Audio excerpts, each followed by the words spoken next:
Bonjour, dans cette vidéo, nous allons regarder la gestion et le déroulement d'une réunion Teams qui est faite plutôt en fonction d'un auditoire.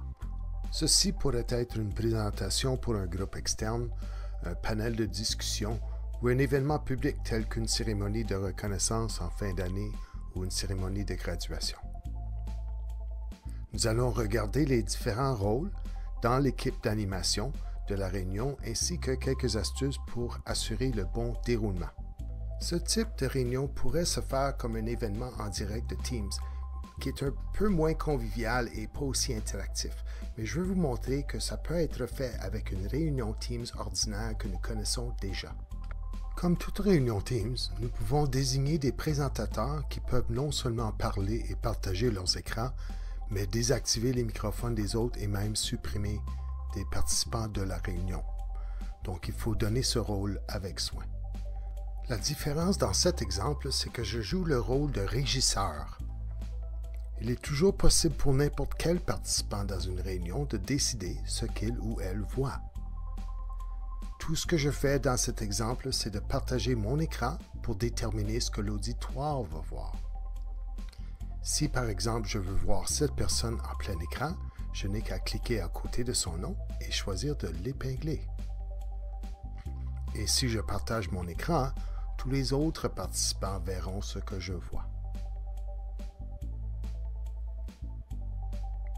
Et voilà, tout est basé sur ce principe. Ce que le régisseur voit sera maintenant ce que tous les participants verront. Pour ajouter une personne, je peux cliquer à côté de son nom pour l'épingler et détacher la première personne. Je peux ajouter le nombre de personnes que je veux voir en même temps. Et quand je détache la dernière personne, l'écran revient à ce que les autres voient.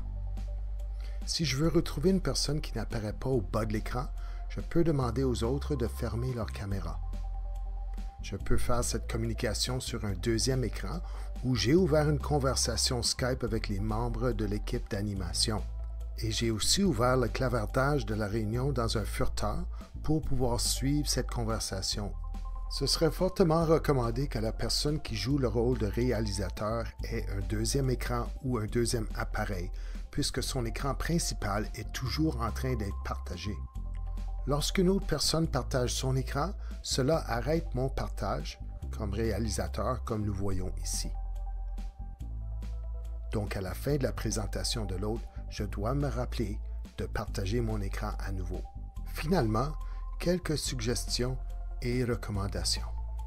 Premièrement, ayez un horaire très détaillé et des documents requis à l'avance. Définir les tâches et les responsables, la salle d'attente, veiller à ce que les microphones soient désactivés, avertir la prochaine personne lorsque c'est le temps d'activer leur caméra ou de partager leur écran, être gardien du temps, toutes ces choses-là sont importantes. Avoir une image ou une diapo de bienvenue avec des directives, des notes sur le déroulement, des liens aux documents au besoin.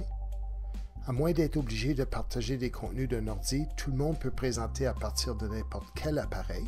Si vous utilisez un appli mobile, faites-le en mode paysage pour les meilleurs résultats. Et comme vous voyez, il y a plusieurs types de contenus qui peuvent être partagés.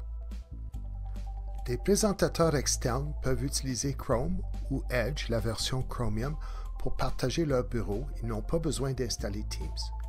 Et finalement, pratiquez votre événement avec autant de présentateurs et de participants que vous pouvez.